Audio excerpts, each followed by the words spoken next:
안녕하세요. 꽃피는 봄이 오니 제게도 봄날 같은 일이 가득해지려나 봅니다. 저는 이혼하고 두 아이를 키우고 있어요.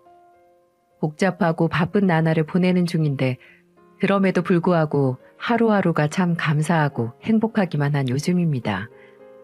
최근에 제 속에서 알터니가 쏙 빠지는 일이 있어서 들려드리고 싶은 마음에 사연을 기꺼이 끼적이게 되었어요. 저와 남편은 IT 기업에서 눈이 맞아 사내 커플을 시작으로 결혼에 꼴이 나게 되었습니다. 저는 도시에서 태어나 쭉 자라온 케이스였다면 남편은 아니었어요. 강원도 평창이 고향인 시골 상남자 같은 느낌이랄까요? 농사 짓는 부모님 밑에서 자란 남편은 유복하지 않게 자라서 그런지 평소 참 검소했어요. 어릴 적에도 그 흔한 과외나 학원을 돌지 않았더군요. 혼자서 독학으로 열심히 공부해 연세대에 입학했대요. 그런 남편에게 첫 연애 상대가 아마도 저였던 것 같습니다. 지방에서 올라온 만큼 비싼 물가와 등록금을 마련하려면 남는 시간에 열심히 아르바이트를 했다고 하더군요. 연애할 시간 따위는 사치였다고 하면서요. 그 성실함인지 악착인지 모를 기질 때문에 결과는 꽤 좋았던 것 같습니다. 열심히 스펙 쌓고 교수님들 눈에 잘 들어서 그런지 나름대로 여기저기서 스카우트 제의를 받았던 것 같아요.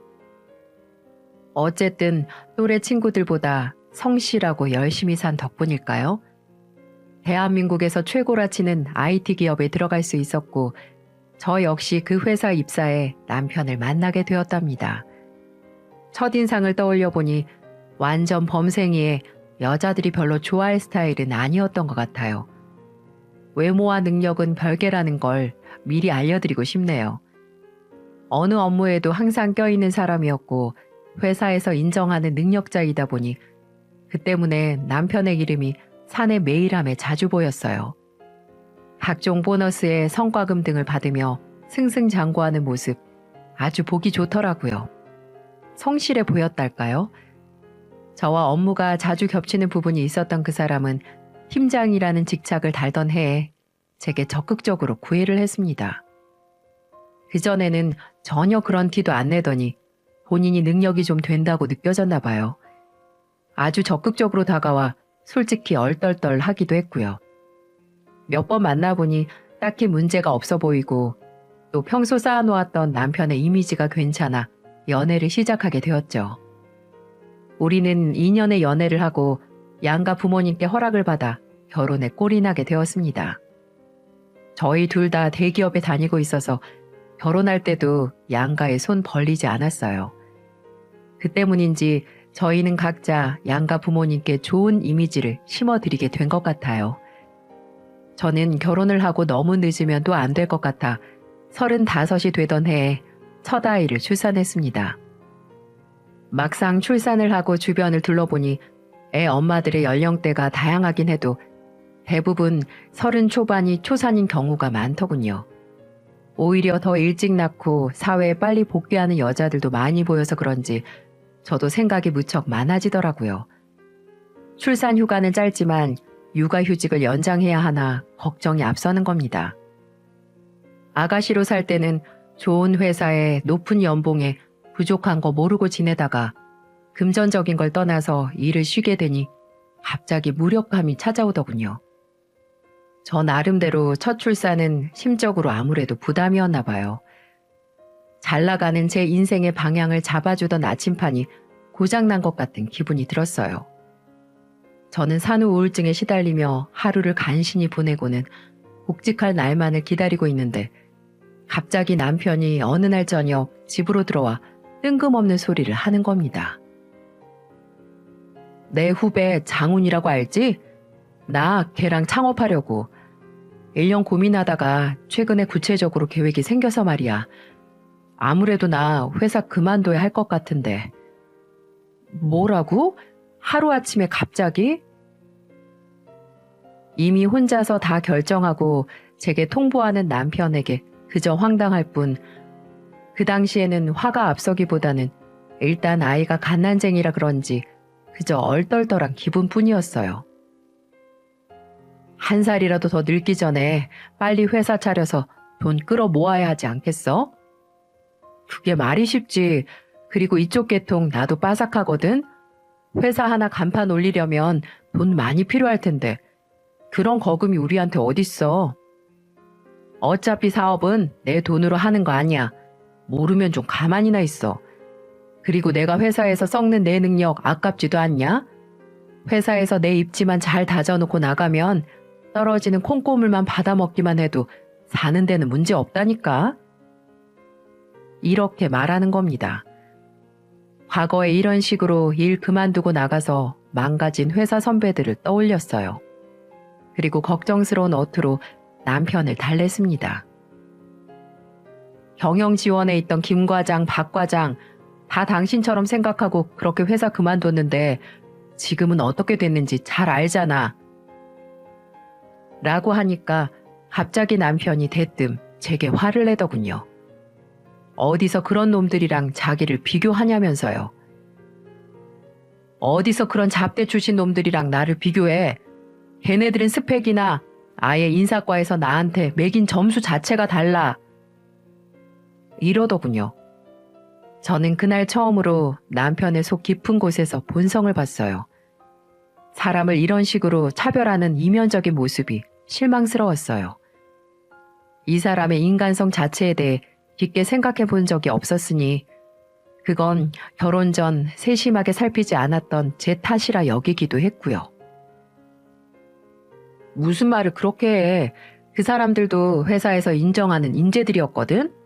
같은 회사에서 일했던 사람들 왜 그런 식으로 차별을 해?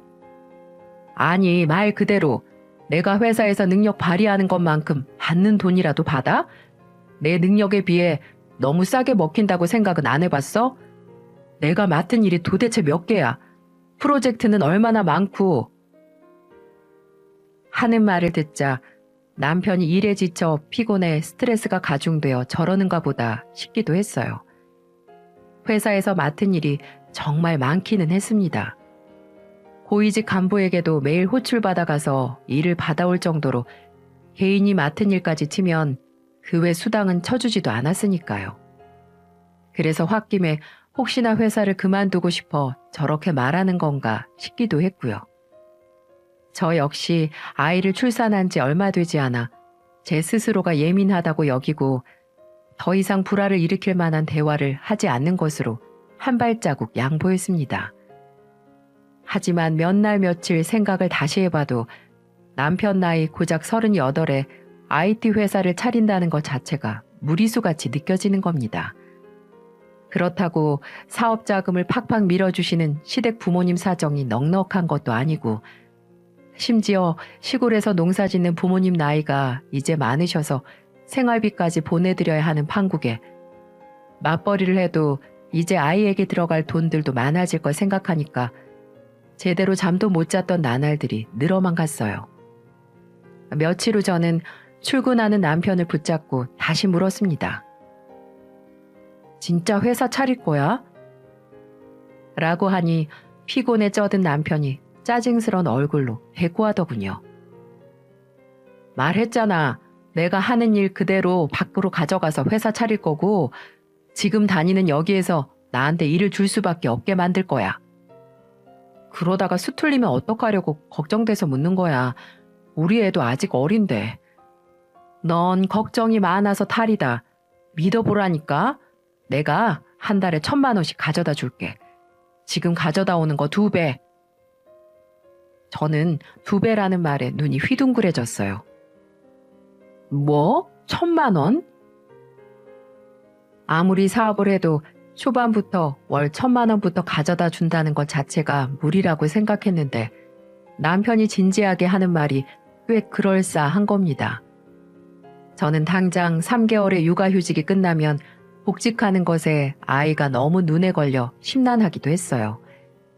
혹시나 남편이 월 1,000만 원씩 가져다 준다면 아이와 함께 더 있을 수도 있고 여유롭게 육아휴직까지 더 연장해도 될 테니까. 아니 어쩌면 회사를 다니지 않아도 괜찮지 않을까 하는 안일한 생각에 사로잡혔어요. 쉬다 보니 다시 복직해서 업무에 투입되는 것 자체도 굉장히 심적으로 부담이었으니까요. 돈 많고 여유 있으면 현실적으로 좋은 건 맞으니까요. 제 스펙을 위해 다른 일을 하더라도 돈에 전전긍긍거리며 아이 어린이집에 늦은 시간까지 맡기고 살고 싶진 않았어요. 그렇게 남편은 어느 날 친한 후배와 함께 회사에 사직서를 날리고야 말았습니다. 나름 좋은 대학과 좋은 기업 출신이기에 인맥 때문인지 회사에 들락날락거리는 사람들이 꽤 많았던 걸로 기억해요. 대기업에서 근무하면서 그동안 쌓아둔 거래 업체만 해도 수천 곳이나 되니 그런 곳만 잘 뚫어도 일 받아오는 건 무리가 아닐 테니까 긍정적으로 생각하기로 했습니다. 초반에는 열심히 거래처 모시고 대접도 하고 골프도 치고 정말 밤낮 가리지 않고 회사에서 살았어요. 하지만 처음 뜬구름 잡는 소리에 혹했던 저를 얼마 가지 않아 정말 혼내주고 싶더군요. 벌써 2달째야. 어떻게 10원 한 장이 통장에 남아있질 않아? 내가 직장을 들어간 것도 아니고 내 사업하다 보면 자리 잡는데 몇 달 걸리는 건 기본이지. 그래서 언제쯤부터 수익이 나는 건데? 그걸 내가 어떻게 알아. 기다려. 못 살겠다 정말. 당장 나가는 돈이 얼만데. 나 복직 신청했어. 라고 하니 남편은 아무 말도 하지 않고 입을 꾹 다물더군요. 남편은 그렇게 몇 달이 지나도 집에 10원 한 장 가져오지 못했어요. 출산 휴가를 쓰면서 희망 회로를 돌렸던 저는 육아휴직을 연장하지도 못하고 서둘러 복직하게 됩니다. 남편과 제가 직장 다니면서 모아둔 돈 3억과 집을 담보로 대출받은 대출금을 갚아야 하니 여유가 통 없었거든요. 제가 벌어오는 돈으로 생활을 해도 돈이 모자라더군요. 3개월의 출산 휴가가 얼마나 짧은지 다들 아실 거예요. 처음 몇 달은 친정 어머니께 부탁드리고 아침 저녁으로 친정으로 오가며 아이를 픽업하고 출근하고를 반복하다 보니 하루 제가 잠자는 시간이 대여섯 시간밖에 되질 않더군요. 그 사이 남편도 바쁘게 회사 굴려보겠다고 애를 쓰며 지내는데 그렇다고 매번 돈 갖고 오라고 닥달할 수도 없는 노릇이었어요. 1년이 되던 날까지 남편은 결국 한 푼을 가져오지 못하고 저희 가정은 아슬아슬해져만 갔습니다. 저는 저 혼자 벌어오는 돈으로 생활한다 쳐도 굉장히 경제적으로 힘들었어요. 집 담보대출금 상환하고 그리고 아이를 봐주시는 친정 부모님께 드리는 돈에 시댁에 들어가는 돈까지 결정적으로 남편 회사 직원들에게 급여가 나가야 하니까 마이너스 통장에 매달 불어나가는 이자는 배의 배수더군요. 1년 동안 벌어도 남는 게 없어 결국 생활비는 생활비대로 계속 대출을 받는 게 이제는 자연스러울 정도였으니까요. 아이가 돌쯤 됐을 때 돌치레 한다고들 하죠. 그 때문에 병원에 입원이라도 며칠 하게 되면 저는 회사 눈치를 보게 되는 건 당연하잖아요. 그런데 남편은 그걸 알면서도 제 육아에는 한 번도 관심이나 혹은 도움의 손길을 주지 않더군요. 물론 자기 사업이 얼마나 지금 힘든 지경에 놓인 건 잘 알겠지만 처음 포부와는 다르게 현실 감각 떨어지는 그 사람의 능력을 제가 처음에 너무 과소평가했던 게 아닌가 싶었습니다. 1년 동안 금전적으로 얼마나 피말라가는지 정말 난생 처음 겪는 일이었어요. 어느 날에는 그나마 가계부를 정리해서 잘 모아두었던 금액이 저도 모르는 자동이체로 쑥 빠져나가는 겁니다. 알고 보니 남편이 회사 재정난에 또 자기 명의로 신용카드를 하나 열어서 돌리고 돌리는 중이었나 봐요. 당장 한 달 동안 어떻게 현금 10,000원 한 장 없이 신용카드로만 살 수 있겠습니까? 통장에 딱 영원히 찍히는 순간 정말 말문이 막히고 황당한 겁니다. 그뿐만이 아니었어요. 아이가 어느 정도 돌이 지나고 어린이집에 적응해 갈 때쯤 저는 이른 아침에 출근을 했고 빠듯하게 퇴근 시간에 맞춰 아이를 데리러 어린이집에 가는 날들로 익숙해져 갔어요. 하지만 어린이집에 아이를 데리러 가면 항상 6시에서 7시였던 것 같아요. 그 와중에 매번 우리 아이만 혼자 남아있는데 속이 너무 쓰리고 말이 아닌 겁니다. 어느 날은 아이를 데리고 집에 들어오니 남편이 파자마로 이미 갈아입은 채 편한 자세로 거실에 늘어져 TV를 보고 있는 게 아니겠어요? 언제 들어왔어? 이제 오는 거야? 아, 오늘 일이 좀 일찍 끝나서 먼저 들어왔어. 라고 말하는데 진짜 화가 머리 끝까지 올라가더군요. 그 사람은 혼자 일하는 것도 아니고 돌이켜보면 제가 오히려 더 많이 일을 하는 겁니다.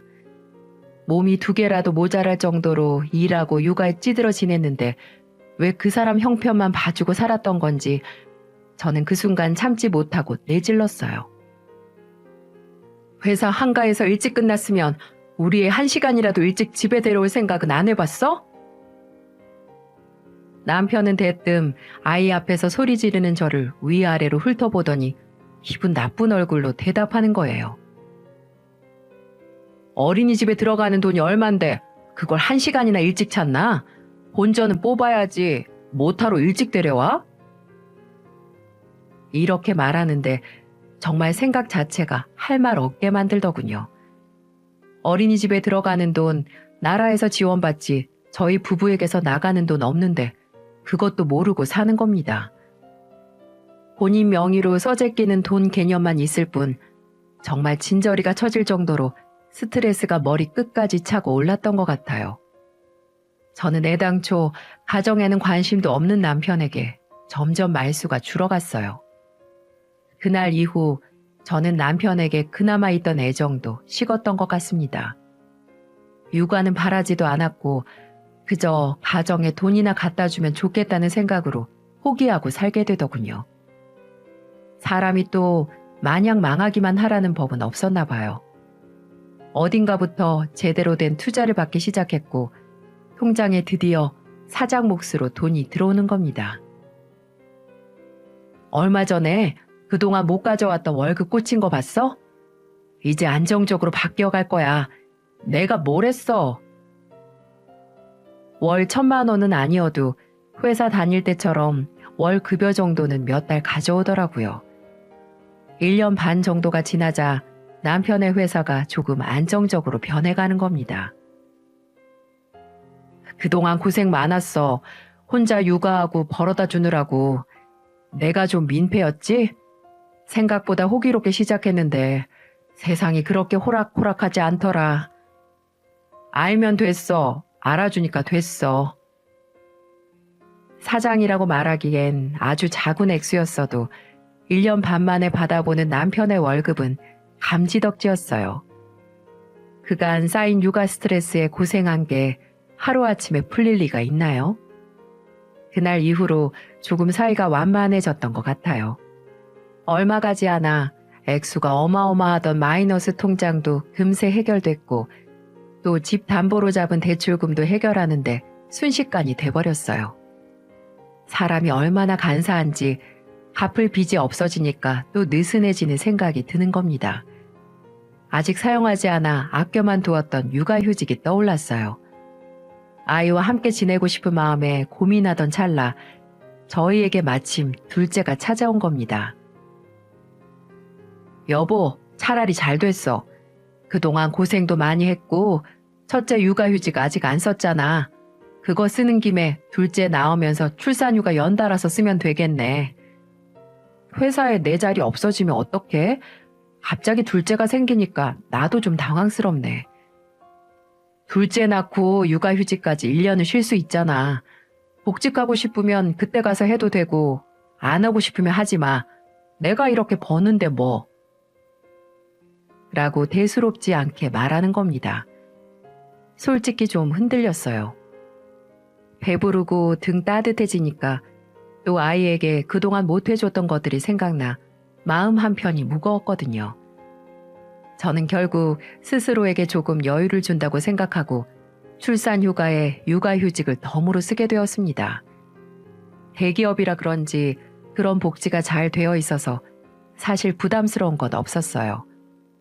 힘든 일 겪고 나니 세상이 더 밝게 보이는 겁니다. 그 사이 남편의 회사는 시간이 좀 지나니 연 70억의 매출을 찍기 시작했습니다. 승승장구하는데 속도가 정말 빠르더라고요. 직원들도 하나둘씩 늘어나는데 이제 정말 사장다운 모습 같아 보이는 겁니다. 말단 직원 뽑을 때는 직접 나서지도 않는 모습이 한편으로는 어느 성공한 기업인 같이 보이기도 했고요. 하지만 그러던 사이 남편도 배부르고 등이 따뜻해지던 자신의 인생에 회의감이 느껴졌던 걸까요? 어느 날부터 다시 가정에 소홀해지기 시작하더군요. 하라는 건 아니었지만 점점 외박도 잦아지고 골프 회동도 잦고 더군다나 2박 이상 외박을 하는 일이 너무 잦아지는 걸 느꼈어요. 회사가 바쁘려니 이해하기엔 슬슬 이상한 촉이 서는 겁니다. 저도 여자로서 직감이라는 게 있잖아요. 그 사람이 늦거나 외박을 할 땐 이상한 기분에 휩싸일 때가 많았어요. 남편이 술에 엄청 취해 새벽에 들어온 날엔 셔츠에 묻은 립스틱 자국이라든지 아니면 어디서도 맡아보지 못했던 호텔 어메니티 향기라든지 집에서 쓰는 샴푸, 린스 향기가 아닌 거예요. 그리고 결정적으로 정말 술에 심하게 떡이 돼서 들어온 날이었어요. 구토까지 한 바지를 빨려고 주머니를 뒤적이는데 그곳에서 평소 갖고 다니지 않던 현금과 영수증이 나오는 겁니다. 영수증을 빤히 보고 업체 이름이 요상하기도 해서 검색해보니 여자들에게 접대를 받으며 술을 마시는 그런 퇴폐업소인 겁니다. 그런데 이상하게 오늘 날짜가 아닌 다른 날짜더군요. 영수증에 찍힌 날짜를 떠올려 보니 남편이 대학 동창 부모님 부조에 상갓집을 다녀온다고 외박을 한 날이었던 겁니다. 저는 그 다음날 아침에 일어나 속이 쓰려 죽으려고 하는 남편에게 물었습니다. 이건 뭐야? 라고 말하며 식탁에 영수증을 턱 하고 올려놓으니 처음에는 별 대수롭지 않게 대답하다가 영수증의 내용을 보고 놀란 얼굴을 하는 겁니다. 그리고 하는 말이 우리 영업부 직원들이 거래처 상대한다고 접대한 건가 봐. 비용 처리해달라고 한 걸 내가 좀 검토 중이라. 라고 아주 그럴싸하게 변명을 합니다. 술집 가서 여자들 끼고 접대? 요즘이 세상이 어떤데 이런 걸 회사에서 비용 처리를 해준다고? 그래서 내가 말했잖아. 비용 처리 해줄지 말지 검토 중이라고. 회사 다닐 때 거래처 영업 안 해봤어? 우리도 거래처 상대 해봤잖아. 그 당시에도 여자 끼고 술 마시는 술집 가서 접대한 적 한 번도 없고 그런 사례도 없었어. 도대체 어떤 수준인 직원들을 채용했기에 이런 데 가서 거래처를 접대하냐고. 야, 내가 혼자 회사 운영하냐? 이 사람 저 사람 다 같이 일하는 곳이야. 내 마음대로 사사건건 그렇게 다 되냐고. 아이씨, 아침부터 짜증나게 피곤해 죽겠는데. 라고 오히려 적반하장으로 나오기에 저도 너무 밀어붙여 화를 냈나 싶은 겁니다. 제가 주춤거리게 되면서 그 일은 넘어가게 되었어요. 하지만 그럴싸한 변명에 속아 넘어간 것도 한 번이었지. 그 이후로 남편의 이상한 행적은 계속되는 겁니다. 결정적인 건 제주도 출장이 있는 날이었어요. 그날은 태풍도 불어서 비행기 결항이 많이 됐던 날이었어요. 제주도에 잘 도착했다는 남편의 문자가 띡 하나 오더군요. 이상했어요. 뉴스에서는 연신 비행기 결항에 대해서만 떠들어대는데 남편이 잘 도착했다기에 그런가 보다 했습니다. 그리고 그날 밤 태풍이 불어닥치는 소리에 아이들이 울면서 아빠를 찾는 겁니다. 저는 아이들을 달래며 애당초 늦은 시간이 아니기에 평소처럼 남편에게 영상통화를 걸었습니다. 회사에 있으면 아이들이 영상통화를 걸 때 잘 받기만 하던 사람이 이번에는 받지를 않는 거예요. 10번을 시도하면 10번 다 일부러 전화를 끊는 게 보였어요.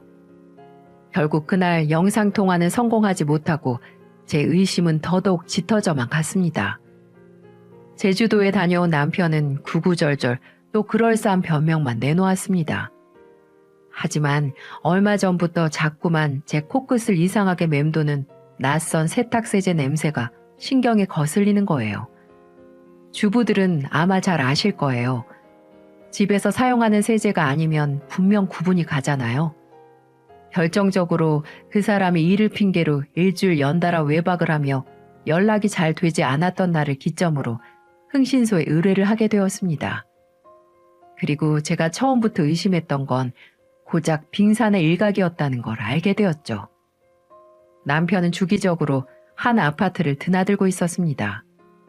그것도 매일같이 드나드는 모습이 마치 한 가정의 가장의 모습과 비슷하더군요. 저는 곧장 그 아파트의 등기부 등본을 떼어보았어요. 낯선 여자 이름으로 되어 있는 집이었습니다. 일단 바람을 피우는 건 확인을 하게 되었고요. 저는 흥신소에서 받은 자료를 토대로 남편의 휴대폰을 뒤지기로 마음먹게 되었지만 언제부터였는지 비밀번호로 설정해 두었던 휴대전화가 지문 인식으로 바뀌어 있더군요. 제가 비밀번호를 알고 있기에 시도해보니 비밀번호도 바뀌어 있는 게 아니겠어요? 그래서 때를 기다리기로 마음먹었죠. 어느 새벽 술에 떡이 되어 들어온 남편이 인사불성이 되어 침대에 눕기에 손가락을 가져다가 지문 확인을 하니 아주 손쉽게 풀리는 겁니다. 그 안에서 발견한 내용들은 정말이지 적나라하고 가관이 아니더군요. 심지어 여자와 동거를 하고 있었던 겁니다. 매일 주고받는 카톡에는 음담패설이 가득 담겨 있고 그쪽이 마치 진짜 부인인 것처럼 제 남편 퇴근 시간까지 챙겨가는 그 여자가 누군지 궁금해지더군요. 그러다가 대화 내용에서 이상한 점을 발견하게 됐어요. 그 여자가 생각보다 남편 회사에 대해 실무적인 일들을 너무 많이 알고 있다는 점에서 말이죠. 저는 그 여자의 이름을 토대로 신상을 조사해보니 그 등기부 등본에 있던 이름이었고 그 사람이 새 살림을 차린 건 바로 회사 여직원이었던 겁니다. 심지어 남편보다 12살이나 어린 여자였어요. 더 경악스러운 사실은 그 5억, 저희에게 그럴 만큼의 현금은 보유하고 있지 않았습니다. 그럼 뻔하게도 회사 공금이라는 소리였겠죠. 우연히 남편 입에서 회사 명의로 된 잔고에 현금이 꽤 많다고 들은 적이 있어서 이건 제가 확신합니다. 회사 공금으로 상간녀의 아파트까지 사준 남자 정말 죽이고 싶더라고요. 정말 이 천하의 쓰레기 같은 놈인 걸 왜 애당초 몰랐던 건지. 얼마 전 제 생일날에 아침에 제가 끓인 미역국에도 눈치를 못 챘거든요. 그러다 첫째가 아빠, 오늘 엄마 생일이야 라고 하니 그제야 무안한 듯 지갑을 뒤적이는 겁니다. 그리고선 10,000원짜리 한 장은 달랑 꺼내더니 엄마랑 이걸로 맛있는 거 사 먹어 아들 이라고 하면서 회사로 출근한 놈이었어요. 저는 그날 밤을 꼴딱 새버렸어요. 아이들을 평소보다 유치원 그리고 어린이집에 보내고 남편을 깨웠습니다. 할 얘기 있어. 일어나봐. 이렇게 말하자 깨우는 거 유독 싫어하는 남편은 제 목소리가 심상치 않았던지 일어나 민기적거리며 앉았어요. 이것들 다 뭐야? 하며 휴대전화를 남편 앞에 내려놓으니 당황하며 제게 용서를 빌 줄 알았던 건 제 착각이었어요. 남편은 굉장히 뻔뻔한 얼굴로 하품을 쩍 하고 하더니 말하는 겁니다. 어쩐지 이상하게 요즘 부쩍 의처증 마냥 굴더라. 혼자 똑똑한 척 굴더니 좀 늦게 발견한다 싶었다. 언젠가 네가 내 폰 뒤져볼 줄 알았어. 그게 지금 말이 되는 소리라고 생각해? 야, 이것들 다 일부러 안 지운 거야. 너 언젠가 볼 거 알고. 안 그랬으면 더 복잡하게 갔을 건데. 됐고, 이혼하자. 위자료는 내가 넉넉히 챙겨줄게. 양육권도 네가 갖고 가고 싶으면 갖고 가고. 뭐라고? 황망하게 남편만 바라보고 있는 저를 두고 아주 당당하게 자리에서 일어나 샤워를 하러 들어가더군요. 그리고 혼자 아침까지 아주 야무지게 챙겨 먹고 출근을 하는 겁니다. 남편은 그 이후로 집에 들어오지 않았어요. 심지어 아이들의 연락도 피하고 아빠를 찾아오는 애들이 음성 사서함을 남겨도 연락 한 번을 해오지 않더군요. 아주 당당하게 말이죠. 아주 쓰레기 같은 놈이었습니다.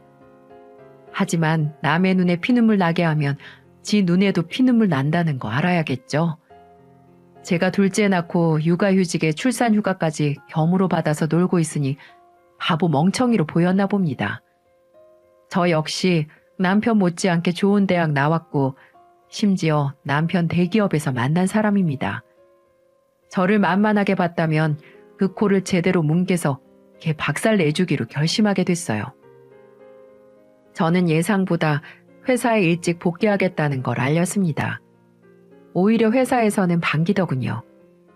안 그래도 대타로 앉아있는 계약직 직원이 일을 너무 못해서 서둘러 와줬으면 좋겠다고 하면서요. 저는 그때 하늘이 절 한 번 도운다고 생각이 들었어요. 저는 회사에 복귀하자마자 IT 업계 사람들만 이용한다는 익명 사이트에 이야기를 퍼뜨리기로 마음먹었습니다. 모 기업의 사장과 여직원의 불륜, 그리고 그 상간녀 명의로 된 아파트가 있는 것까지 말이죠. 삽시간에 조회수를 치고 올라간 게시글은 업계와 관련된 거래처까지 떠들썩하게 만들었습니다. 제가 생각했던 것보다 사건이 커졌고 다들 제 남편과 상간녀 신상까지 파헤치고 난리더군요. 이런 일은 신호탄만 쏘아 올려도 사람들이 알아서 움직여주는 그런 생태계를 저는 아주 잘 알고 있었거든요. 이 좁은 업계에서 이 이야기의 주인공들은 누구인지 모르는 사람은 간첩인 것처럼 얼굴까지 팔려버렸어요. 남편은 멍청하게도 이 일이 제 손에서 벌어진 건 모르는 듯 했어요. 가만히 있으니까 정말 가만히처럼 보였나 보죠? 저는 그런 와중에 서둘러 이혼 소송을 하게 되었고 자신의 이미지 때문인지 아니면 사람들의 시선 때문인지 저와 이혼도 서둘러 아주 조용히 끝내고 싶어 하는 겁니다. 대부분의 무리라고 할 법한 요구사항도 다 들어주더군요. 양육비, 고액의 위자료, 현재 사는 집까지도요. 아마 제 생각에는 이후에 그 여자 이름으로 사둔 아파트에 들어가 새 살림을 차리려고 했던 것 같아요. 그리고 얼마나 지났을까 거래처에서 이상한 얘기가 들려오는 겁니다. 그 상간녀 자신 명의로 된 아파트 팔아치우고 잠수 탄 지 오래라고요. 회사 사장이 여자를 찾아 사랑까지 풀어 눈에 쌍심지까지 켜고 돌아다닌다는 겁니다. 저는 믿을 수 없는 얘기에 일전에 창업할 당시에 친했던 남편 후배에게 연락을 했어요. 그리고 기함할 수밖에 없는 얘기를 듣게 됩니다.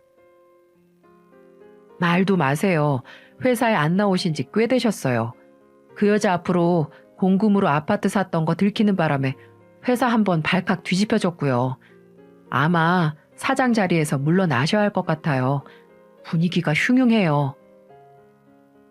그리고 알고 보니 그 상간녀 이미 다른 남자가 있었다는 겁니다. 아마 작정하고 사장님께 들이댔던 것 같아요.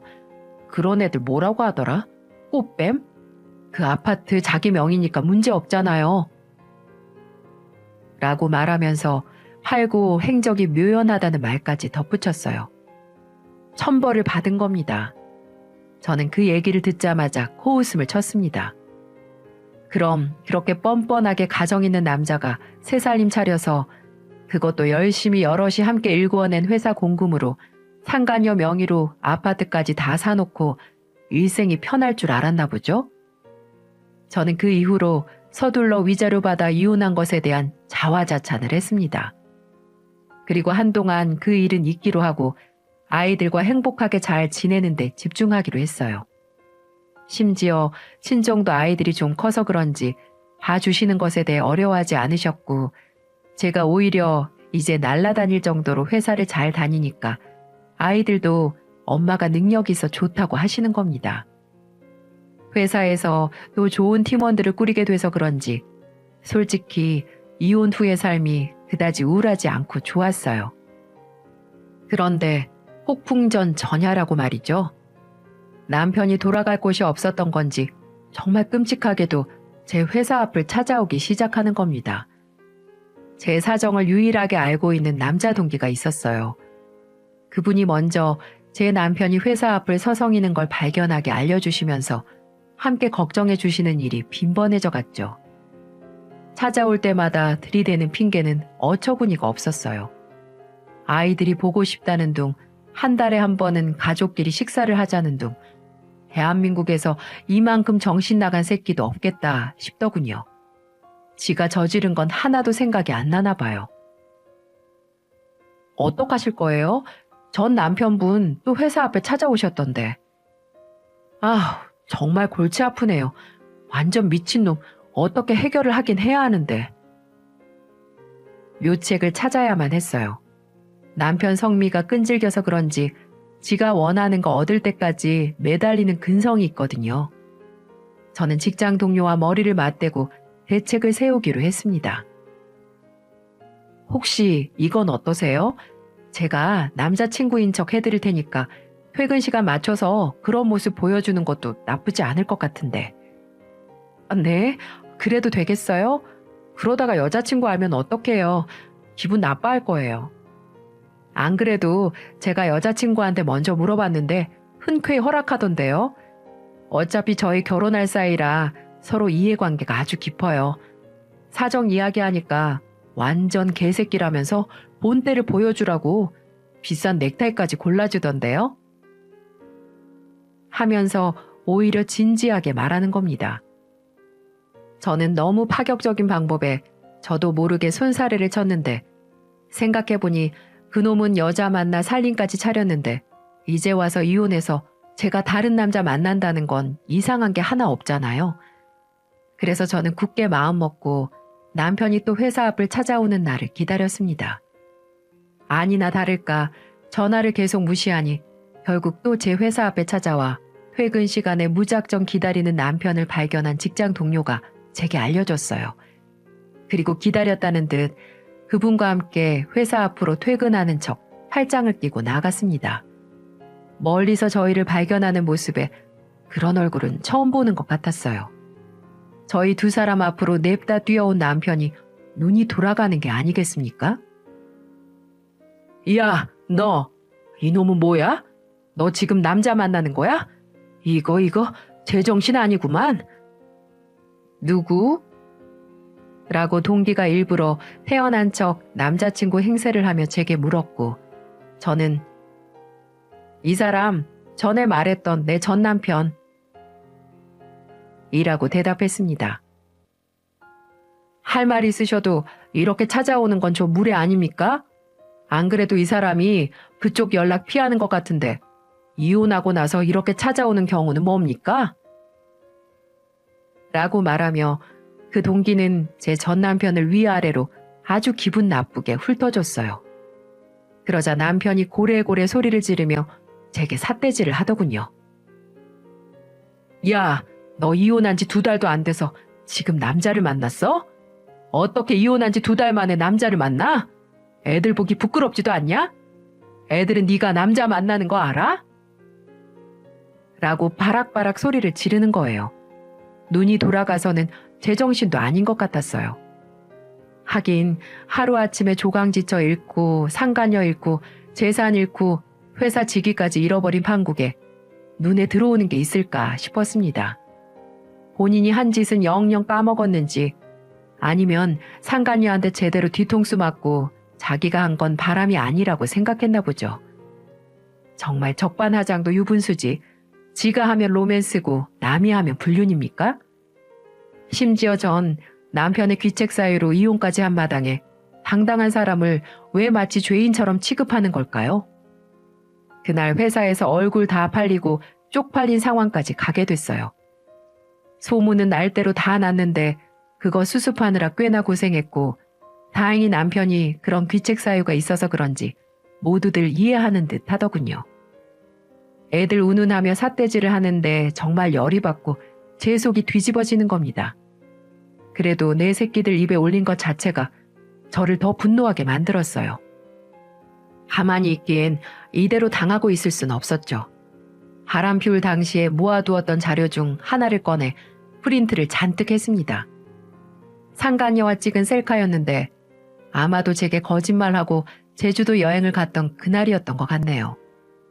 뒤로는 에메랄드빛 바다가 넘실거리는 와중에 상간녀와 제 남편은 앞날도 모른 채 둘이 끌어안고 사진을 찍은 순간이더군요.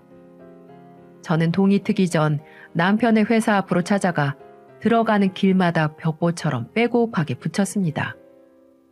회사에서 남편의 소문을 제대로 모르는 사람들까지 결국 그날 다 알게 되었고요. 한바탕 소란이 일어난 것 같았어요. 익명 사이트에 또 그 사장의 막장 불륜 사건이 회자되게 됩니다. 그러면서 수면 위로 떠오른 건 그 상간녀가 또 회사 공금을 꿀꺽한 게 발각됐다는 거죠. 그 이야기가 올라오기만 하면 조회수가 아주 미친 듯이 올라가더군요. 개인사니까 기사로 안 날 뿐이지 이 업계에서 이제 정말이지 모르는 사람이 없을 정도였으니까요. 그날 이후로 남편은 더 이상 이유 없이 제 회사에 찾아와 매달리는 짓은 하지 않더군요. 그리고 몇 년 정도 지났으려나요? 남편 회사 경기가 무척 안 좋아져서 폭삭 망해버렸습니다. 그런 정신 상태로 일을 하니 맡은 프로젝트마다 실패를 하는 건 어쩌면 당연한 일 아닌가요? 망한 회사 살려보겠다고 또 자기 명의로 돈 끌어다 쓰고 마이너스 통장 만들고 대출 받고 처음으로 다시 돌아간 듯 보였어요. 하지만 그때와 지금이 다른 건 그 당시에는 제가 열심히 뼈 빠지게 벌어 그 사람 뒷바라지를 해줬다는 거죠. 지금은 아무도 그 사람 곁에 없다는 거고요. 저희가 살던 아파트는 애초에 처분했고 혼자 살아본다고 얻은 오피스텔 빼서 그나마 보증금까지 회사에 다 넣었다더군요. 그리고 원룸으로 이사를 해 길바닥에 나앉기 직전까지 갔다는 소리를 듣고 제 속이 얼마나 후련했던지 몰라요. 투자자들이 매일 찾아와 남편 멱살을 잡아 흔든다네요. 역시 신은 존재한다고 느꼈어요. 제가 겪은 이혼 가정 이야기 어떠셨나요? 저는 비록 이런 일을 겪고 싱글맘이 되었지만 눈에 넣어도 안 아플 사랑하는 아이들이 있기 때문에 별로 외롭지 않더라고요. 나쁜 사람은 꼭 벌을 받게 되어 있거든요. 사람 마음에 칼을 꽂으면 그 사람 등에 더욱 큰 칼이 꽂히는 건 당연한 거 아닐까요? 측계 막리라고 닭 쫓던 게 지붕 쳐다보는 꼴 보니 얼마나 웃긴지 모른답니다. 아이들과 더욱 희망찬 내일을 보내는 것에 힘을 내고 지내겠습니다. 긴 이야기 짧게 쓰려니까 횡설수설이었어도 들어주신 모든 분들 감사합니다.